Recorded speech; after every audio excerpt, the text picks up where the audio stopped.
এখানে অনেকের মনে সন্দেহ হয় যে গীতার মধ্যে কি রয়েছে।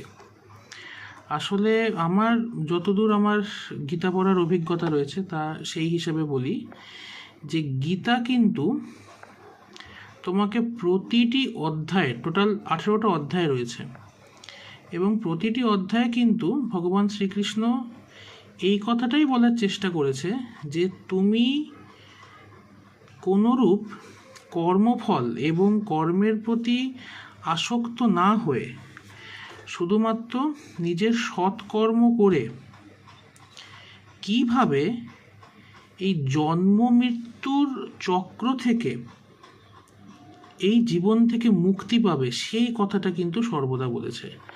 অর্থাৎ গীতা কিন্তু সর্বদা মুক্তির কথা বলে।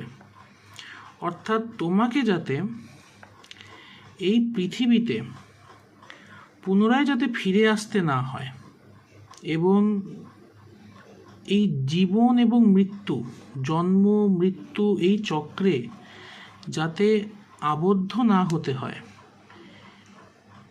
সেই রাস্তাটা তোমাকে বলেছে গীতাতে প্রতিটি অধ্যায়।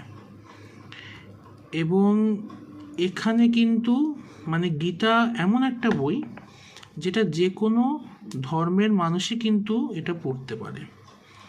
এটা কিন্তু পার্টিকুলার কোনো ধর্মের কথা এখানে কিন্তু কোনো উল্লেখ নেই।